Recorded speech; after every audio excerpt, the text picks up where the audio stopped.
بسم اللہ الرحمن الرحیم۔ السلام علیکم ڈیئر اسٹوڈنٹس، میں ہوں محمد عارف اور آپ دیکھ رہے ہیں میرا YouTube channel Arif the educator. آج ہم M A M Ed elementary education course code 826 میں پروگرام شدہ طریقہ تدریس پروگرام انسٹرکشن میتھڈ کے بارے میں پڑھیں گے۔ سب سے پہلے ہم دیکھتے ہیں کہ پروگرام شدہ طریقہ تدریس کیا ہے۔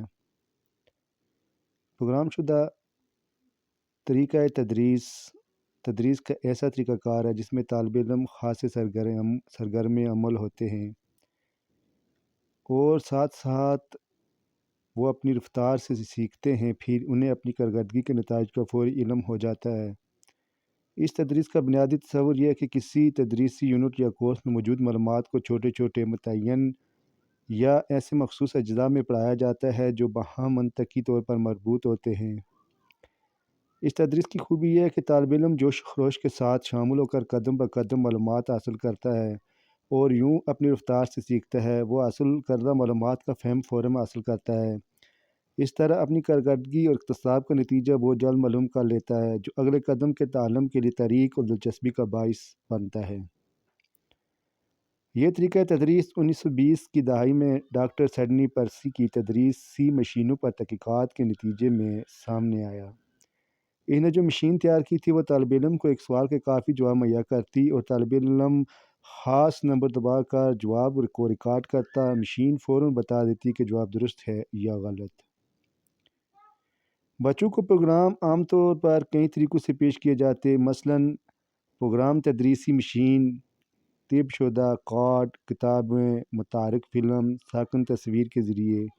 ان سب کے ذریعے بچے معلومات حاصل کرتا، اسے اپنے غلط یا درست جواب کا فوری پتہ چل جاتا، جس کی مدد سے وہ آگے بڑھتا جاتا اور کامیابی کی تقویت ملتی۔ غرض یہ کہ طلباء کو قدم بہ قدم معلومات اس طرح مہیا ہوتی کہ پہلی سابقہ معلومات کا فہم گہرا اور دیرپا ہو جاتا، اگلی معلومات کے لیے راہ ہموار ہو جاتی اور طالب علم پروگرام کا فعال شریک ہونے کے باعث اپنی انفرادی صلاحیتوں کے عین مطابق اپنی رفتار سے آگے بڑھتا۔ اس طریقہ کار کی چند عین اقسام درج ذیل ہیں۔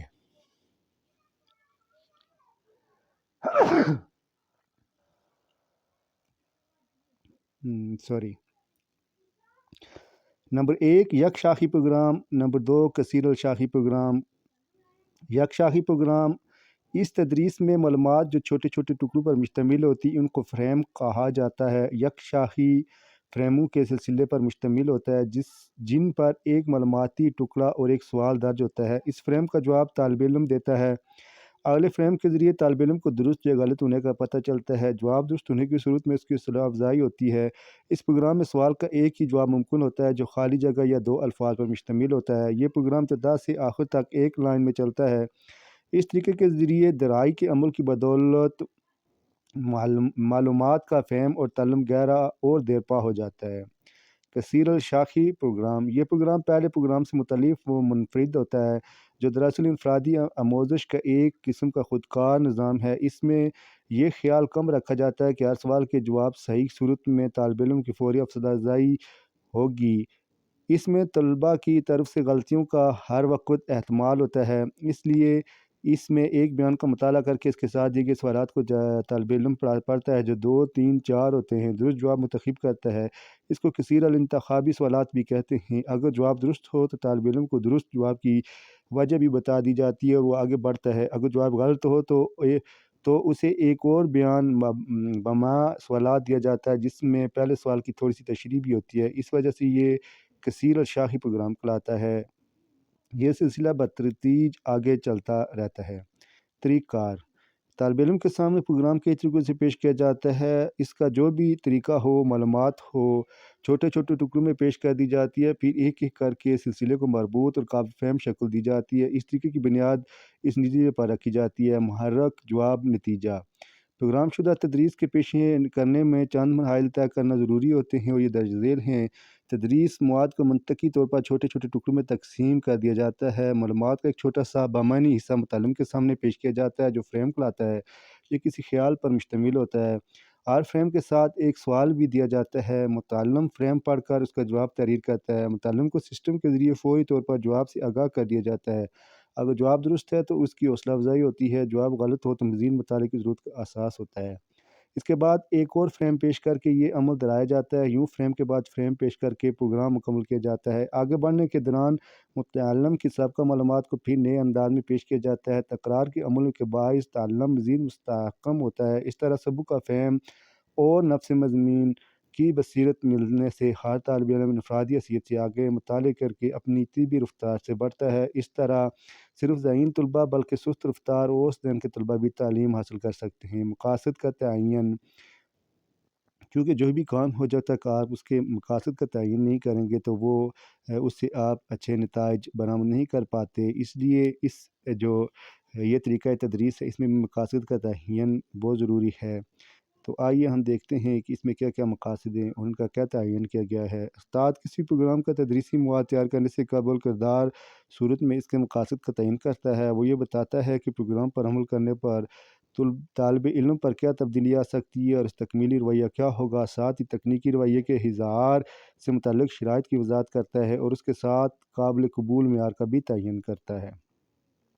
پھر دیکھتے ہیں پروگرام کا جائزہ۔ استاد پروگرام کے تدریسی مواد کا عملی طور پر جائزہ لیتا ہے۔ اس کے لیے استاد پروگرام کا ابتدائی خاکہ تیار کرنے کے بعد اس کی آموزشی طور پر استعمال کرتا ہے اور نتیجے سے حاصل ہونے والی معلومات کی روشنی میں اپنے پروگرام میں ضروری اصلاح و ترمیم کرتا ہے۔ آموزش کو 3 مراحل میں مکمل کیا جاتا ہے۔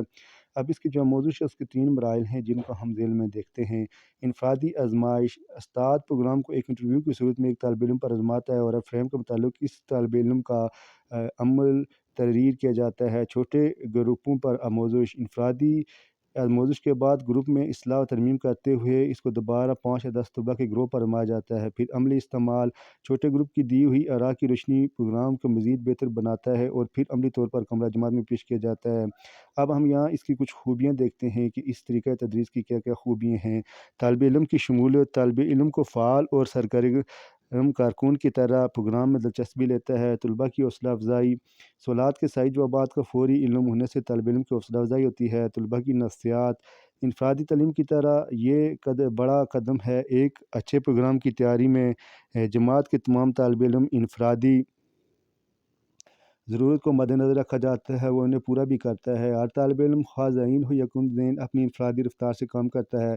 طلباء پر انفرادی توجہ، طلباء زیادہ تر کام خود کرتے ہیں، اس کے نتیجے میں جو وقت بچتا ہے وہ طلباء پر انفرادی توجہ دینے میں صرف کیا جاتا ہے۔ معلم سے مبرا، معلم کی عدم موجودگی اکثر تدریسی عمل پر کوئی اثر نہیں ڈالتی۔ طلباء کی رفتار کے مطابق تدریس، کسی وجہ سے جو طلباء اسکول نہ آ سکے یا جنہیں پوری طرح فہم حاصل نہ سکے وہ آسانی کے ساتھ کمی پورے کر سکتی ہے۔ بنیادی تصورات، یہ پروگرام بنیادی تصورات اور نیک کام کے تعاون کے لیے خصوصی طور پر مفید ہوتے ہیں۔ مضامین کے مبادیات کی بہتر تعلیم، مورجہ تدریسی طریقوں کی نسبت پروگرامنگ مختلف مضامین کے مبادیات کی زیادہ مفید طور پر تعلیم دینے کا باعث بنتا ہے۔ کم وقت میں بہتر صرف، وقت کی قلت میں یہ پروگرام کافی کامیاب رہتا ہے۔ مثلاً صنعتی اور میدانوں میں ان پروگراموں سے جلد اور بآسانی استفادہ کیا جا سکتا ہے۔ دلچسپ کھیل، تدریسی مواد اس انداز میں پیش کیا جاتا ہے کہ طالب علم کے لیے دلچسپ کھیل بن جاتا ہے۔ اسے مثلاً مشین کے ذریعے تعلیم حاصل کرنے کی جدت اس کے لیے ایک کھیل کا کام ادا کرتی ہے۔ جہاں اس کی خوبیاں ہیں، اس طریقہ تدریس کی چند خامیاں بھی ہیں جن کا تذکرہ ہم دل میں کرتے ہیں۔